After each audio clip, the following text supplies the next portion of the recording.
The Mini 4 Pro. Finally got my hands on this little baby doll. So it wants to replace my Mini 3 Pro. Well, you guys know what a love affair I have with my Mini 3 Pro. Can all the little incremental improvements of the Mini 4 Pro get me to, I was gonna say switch, but let's just say be open to the concept of polyamory? Let's find out. This episode is not a complete test and review because I am not the Gerald Undone of the drone world. This episode is just me having some fun, kicking around this drone, and we'll see what happens. So in the title of this video, I state that I was shocked by a feature of this Mini 4 Pro. That is 100% true. We'll get to that in a minute. I just want to show you my experience with this active track mode. I'll make this pretty quick. I want to test that new little interface that lets us adjust the orientation of the drone to the moving subject. It was a little frustrating at first to get used to that tiny little wheel because it's so small on the screen. I'm simply putting the drone to my left side and walking slowly. You can see it constantly adjusting the framing. This is just unusable to me. The tracking always frustrates me. That's why I almost never use it. Now I'll bring the drone closer and try it again. This is a little better. There's probably 2 or 3 seconds in there that I think is usable for a sequence. I think I like this little interface here. Let's keep moving. Totally different topic now. I want to show you some comparison footage I took recently.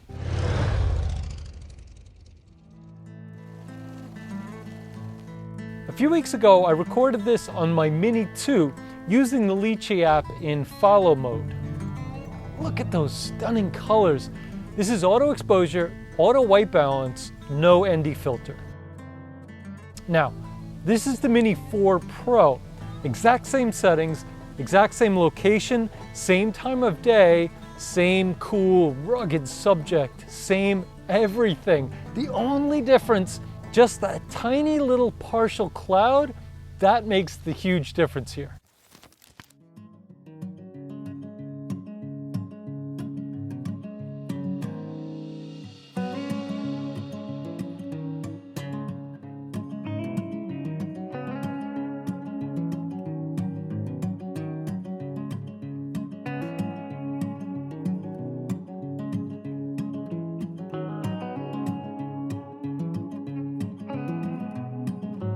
Okay, final topic, the night mode on the Mini 4 Pro, yeah, it's legit. Let's show you this side-by-side comparison I did with my Mini 3 Pro. Now first, let's make something crystal clear here. This may seem obvious to many of the more experienced fellows in the community here, but this channel has been growing a lot lately. We have a lot of new real beginners here, and that's a great thing. Welcome to the greatest hobby in the world. Now here's the important statement. Not all night scenes are created equal. This is a night scene and this is a night scene. But the amount of ambient light in these scenes is radically different. These shots were technically recorded after sunset, but I call them low light scenes because of the high amount of light overall in the scene. I think the Mini 3 Pro and the Mini 4 Pro get similar results in low light. Now, during a true dark night scene like this, no contest. Mini 4 Pro kills it. Same scene, same settings, filmed at the exact same time, no contest. But I tell you, I hardly ever film true dark night scenes like this. Literally only a handful of times in over all these years I've been flying. I love filming in low light though. By the way, did you see those gorgeous opening shots from the Mini 4 Pro in New York City? All shot in auto exposure, auto white balance, no ND filter, 24 frames a second.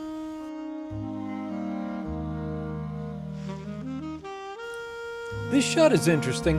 I intentionally wanted that nostalgic, kind of Woody Allen vibe for this shot. Here's how I got the effect.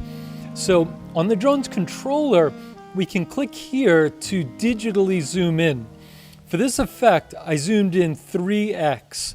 So cropping in 300%, it lowers the resolution, which I wanted for this shot. Also, when you pan left or right, when it's zoomed in like that, it removes a little bit of the smoothness. So it gives that old celluloid film look, which is perfect for the nostalgic vibe I wanted. Then I cropped top and bottom to change the aspect ratio to more of a widescreen cinematic look. Then I actually stretched it to make it a little wider. I like that. Then the coloring, I didn't do a whole lot. All I did was just bump the gamma to darken the overall exposure.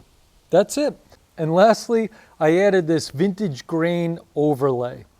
It's done.